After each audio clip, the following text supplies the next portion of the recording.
Chaque nouveau témoignage, chaque nouvelle vidéo nous permet de mieux comprendre ce qui s'est passé hier en Isère. Le hameau de la Bérarde n'est plus qu'un village fantôme avec des maisons quasiment ensevelies dans un fatras de pierres et de boue. Hier, le torrent a éventré les bâtiments comme l'ont découvert nos envoyés spéciaux en arrivant sur place ce matin. Image tournée par Sylvain Tizy et commentée par Christine Chapelle.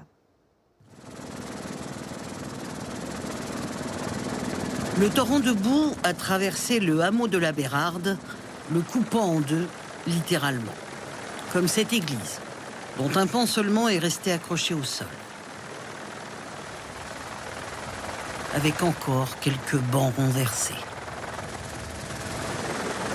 Tout comme ces habitations, l'eau a descendu la rue, emportant avec elle toute une partie des bâtiments.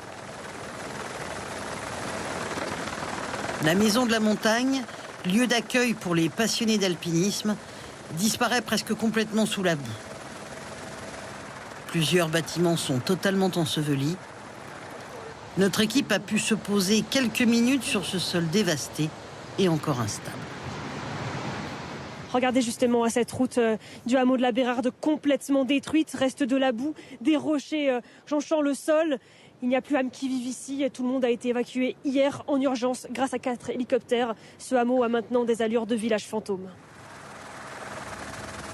Tout autour, les rivières débordent.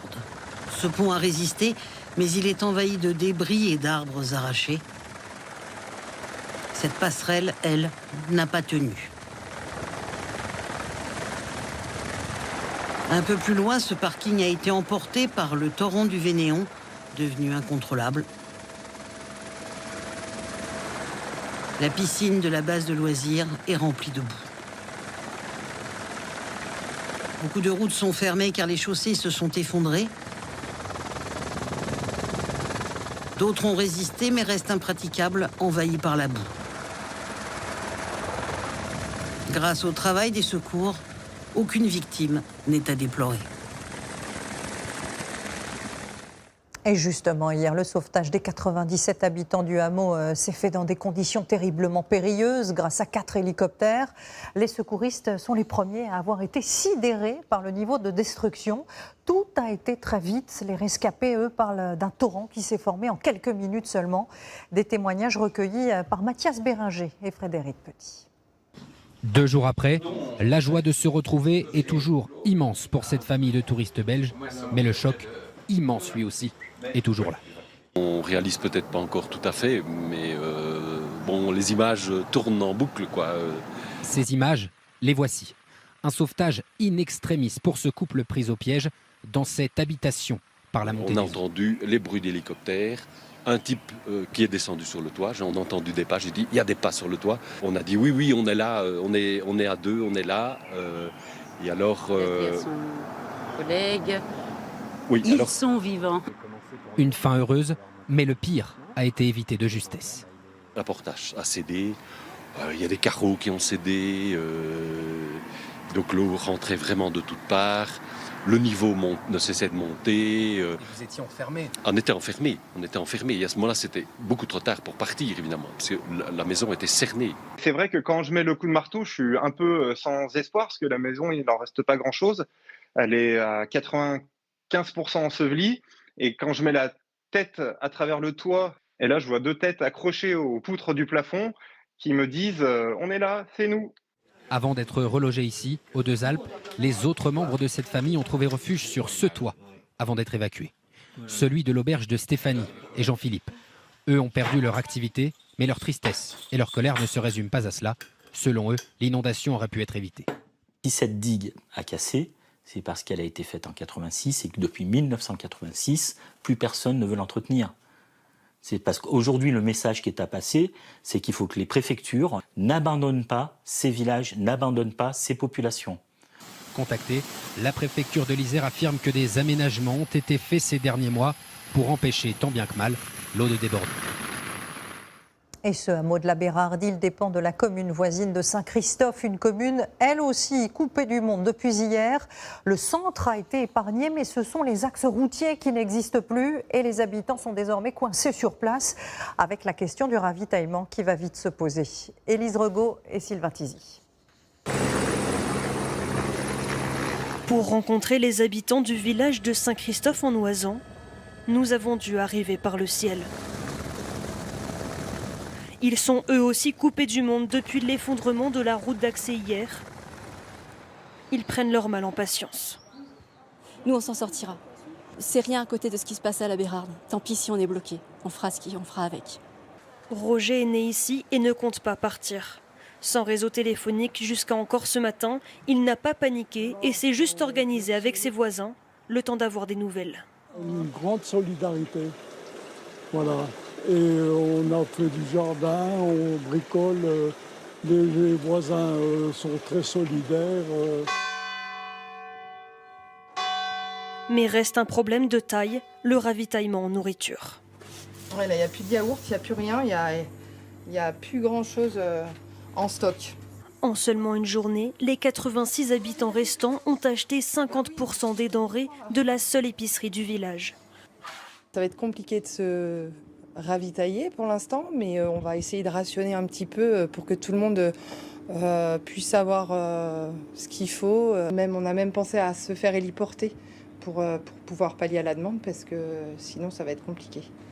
Reste une seule autre méthode pour partir d'ici, la traversée à pied. C'est ce que va faire demain Eric pour rejoindre Grenoble. On va se faire récupérer ici à Saint-Christophe, on se fait ramener à l'ancienne base, et puis après on va traverser à pied pendant une demi-heure, et on se fait récupérer au plan du lac, et on repart aux télécabines, on reprend le télécabine, et on récupère notre voiture aux Deux Alpes. Sacré voyage, ouais.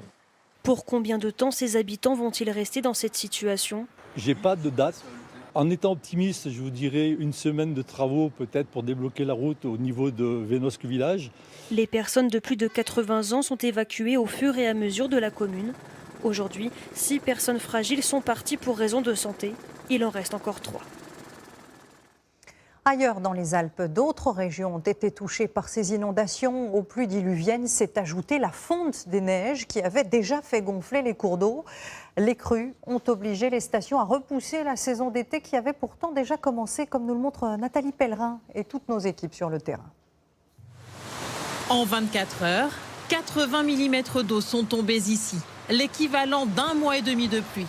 De quoi surprendre habitants comme touristes. Ça fait près de 40 ans que je viens là et on n'avait jamais vu ça. Regardez les dégâts. Des habitations et 2 campings inondés. 160 personnes ont été évacuées.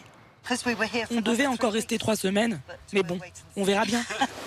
Dans toute la région, les cours d'eau sont au plus haut. À Saint-Jean-de-Maurienne, le débit de l'Arc est si fort que la circulation des trains a été interrompue plusieurs heures ici. Ce pont était à la limite d'être submergé par l'eau avec le risque de déraillement, donc un risque important pour les populations. Des bus de substitution ont été mis en place pour Chambéry. Mauvaise surprise, j'habite ici et je pars en vacances par contre. J'ai toujours la poisse. Autour, plusieurs axes sont coupés, comme cette route départementale. À Tignes, le lac déborde. Des pompages sont en cours. Les 1000 mètres carrés de locaux techniques des remontées mécaniques sont inondés. C'est le plus gros poste haute tension que nous avons dans l'entreprise. Donc c'est pour ça qu'on a coupé l'alimentation électrique et c'est pour ça qu'actuellement les remontées mécaniques sont à l'arrêt. Elles devaient ouvrir aujourd'hui pour la saison d'été. Il faudra attendre une semaine. Comment expliquer de telles inondations en montagne ? Cette année, le cumul de neige est plus important que d'habitude. Cette neige, elle est en train de fondre en ce moment. Et si on ajoute les forts cumuls de pluie de ces dernières semaines, plus les fortes précipitations de ces dernières heures, vous comprenez qu'on arrive malheureusement à cette situation. Bonne nouvelle, le retour du beau temps est prévu dès demain en altitude. Et puis, autre région également touchée par les inondations en fin de semaine, la Bourgogne, dans la Nièvre. L'eau se retire lentement et les habitants de la commune de Narcy vont sans doute avoir besoin de plusieurs jours pour effacer les traces des derniers orages. Ils espèrent être classés en état de catastrophe naturelle. Antoine Bourdarias et Vincent Piron. 2 jours après les pluies diluviennes qui se sont abattues sur la Nièvre, Philippe a bien du mal à reconnaître son terrain. L'eau a même emporté une partie de sa terrasse. En dessous, et en plus, il y avait du bitume. Il y avait du bitume dessous. Donc ça a tout arraché, tout soulevé. Et puis voilà, on retrouve des anciennes fondations, des anciens carrelages. L'eau est montée en à peine quelques minutes, il n'a rien pu faire face au torrent qui traversait son jardin. La rivière passait, je vous dis, par le portail. Ça rebondissait sur le mur et puis ça partait. Donc j'essaye de récupérer un peu ce que je peux pour essayer de refaire. La commune de Narcy, 500 habitants, a subi de plein fouet ces inondations. Au moins une vingtaine d'habitations ont été touchées. Sur le terrain de Pascal, les dégâts sont impressionnants. Là, c'était un mur qui longeait la rivière, un mur de pierre. Tout s'est écoulé là, sur 30 mètres.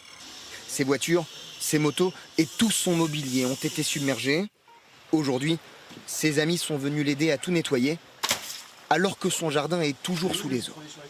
Ça redescende, il faut que ça redescende et puis on va évacuer. Et puis ce que j'attends, c'est que ce soit vite pris en charge.